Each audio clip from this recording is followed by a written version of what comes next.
So how does Pinterest really works? And let me just grab some water. So what Pinterest is, I've been alluding to it. It's a search engine. It is not a social media. There's really nothing social about it. People don't comment on each other posts. There's no social interaction as part of Pinterest.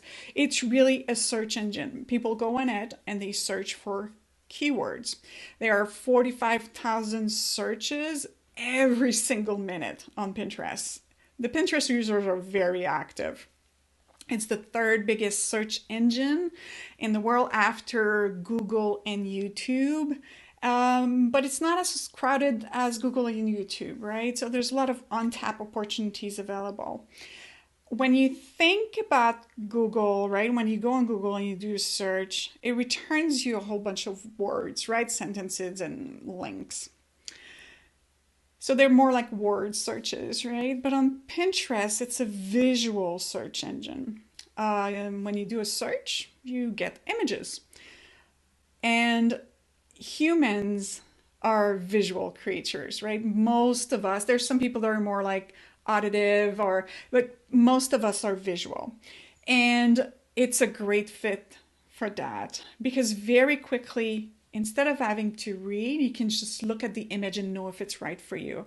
So it has a lot of potential and it's growing really fast. And the beauty also of Pinterest is that it's built for sending traffic to sites. Now, when you look at Facebook and Instagram, they're really, they want to keep their users on their platform, right? Facebook doesn't want you to send their users out to your sales page or to your site unless you pay, right? It's a pay to play platform, Facebook and Instagram. While on Pinterest, it's really built for sending traffic to sites. And right now there's a lot of opportunity for free traffic, for organic traffic, which is very unique and very different from what you're experiencing on Facebook and Instagram. So just to be clear in terms of how does that work, right? When I'm saying it's built for driving traffic. So a very kind of foundational thing here to understand is the behavior on Pinterest. So somebody will go on Pinterest, they will search for a keyword. Let's say they want to learn how to create a garden on their balcony. They live in a city, they don't have space to plant a garden, they just want to create a garden on their balcony. And so they'll go on Pinterest and search for maybe urban gardening, balcony gardening, and then they'll see a series of pins with different titles on them. And then the beauty of it is that actually the first 60 pins, the first 60 visuals will get traffic from Pinterest. Of course, the ones that are closer to the top will get more, but on average, a Pinterest user will go through the first 60 pins. That's the average number of pins that people look at in a search. So, on Google, you got to be kind of the top three to get traffic from Google. It's really difficult to get to those top three results on Google. But on Pinterest, as long as you're part of those top 60 results, you've got some really, really good chance of getting traffic. So when you're considering it's an untapped market opportunity, it's easy to rank for keywords.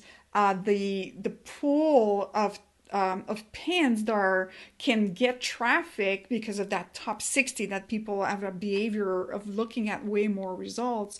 It's really beautiful. I hope you're starting to understand the power of Pinterest with regards to all these different aspects that I'm starting to paint the picture for you. So when somebody goes and search for, let's say we were talking about balcony gardening, and then they see one of your pins. Maybe you're a course creator that teaches people how to create balcony garden. And So you have a piece of content that talks about the benefits or maybe about how to grow tomatoes on the balcony or what have you. And that person will click on your pin and it will direct them directly to either your blog post. It could be a landing page for a freebie sign up. Maybe you've got a lead magnet, or to a sales page. Yes, you can drive traffic on Pinterest straight to a sales page in some specific conditions for that success. And I'll talk a bit more about that later on. But it's a platform that's very unique for that. To be able to get traffic for free, not a lot of platforms right now are offering you that. All right. And it's not like I'm some kind of wizard that I have some special skills that nobody else has in terms of generating traffic. It's really accessible as long as you know how to and you get, the appropriate knowledge and the strategies. It's really feasible. It's really achievable to get traffic on Pinterest.